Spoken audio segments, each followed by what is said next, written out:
Craft ইন্সপেক্টরদের ১০ম গ্রেডে পদায়নে হাইকোর্টের রায় বাতিল সহ ৬ দফা দাবিতে পরীক্ষা বর্জন করে বিক্ষোভ ও অবস্থান কর্মসূচি পালন করেছেন লক্ষ্মীপুর পলিটেকনিক ইনস্টিটিউটের শিক্ষার্থীরা। বুধবার সকাল 10:30 থেকে দুপুর 1:30 পর্যন্ত এই কর্মসূচি পালন করা হয়। সকালে লক্ষ্মীপুর পলিটেকনিক ইনস্টিটিউটের সামনে থেকে একটি বিক্ষোভ মিছিল বের করেন শিক্ষার্থীরা।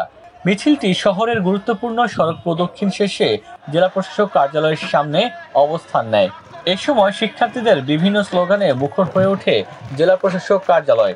দাবি আদায়ের লক্ষ্যে জেলা প্রশাসনের কাছে স্মারকলিপি প্রদান করেন বিক্ষুব্ধ শিক্ষার্থীরা। গত রাত্রে যেই প্রমোশন অর্থাৎ ক্রাফটের প্রমোশন নিয়ে যেই প্রজ্ঞাপন জারি করছে, অবশ্যই হাইকোর্ট এই প্রজ্ঞাপন উইথড্র করতে হবে।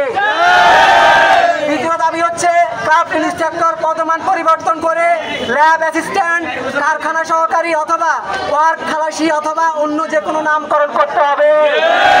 তৃতীয় নম্বর যে দাবি সেটা হচ্ছে ক্রাফট ইন্সট্রাক্টর নিয়োগ বিধি সংশোধন করে শিক্ষাগত যোগ্যতা পূর্বের ন্যায় এইচএসসি ভোকেশনাল করতে হবে।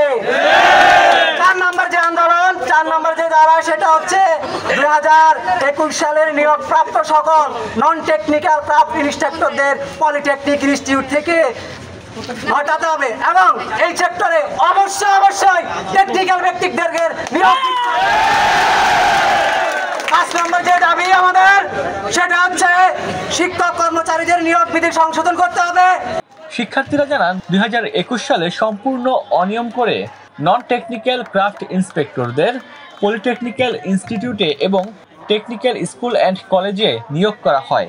এতে বঞ্চিত হচ্ছে ভোকেশনাল শিক্ষার্থীরা। ক্রাফট ইন্সপেক্টররা চাকুরিতে 10ম গ্রেডের জন্য হাইকোর্টে আবেদন করে, যা সম্পূর্ণ অযৌক্তিক। গতকাল হাইকোর্ট তাদের পক্ষে রায় ঘোষণা করে। অনতিবিলম্বে এই রায় বাতিল, শিক্ষক কর্মচারী নিয়োগ বিধি সংশোধন, টেকনিক্যাল পদে নন টেকনিক্যাল লোক নিয়োগ বন্ধ সহ 6 দফা দাবি তোলেন শিক্ষার্থীরা। দাবি আদায় না হলে আরও কঠোর আন্দোলনের হুঁশিয়ারি দেন তারা। ডেস্ক রিপোর্ট, দৈনিক ডেস্টিনি।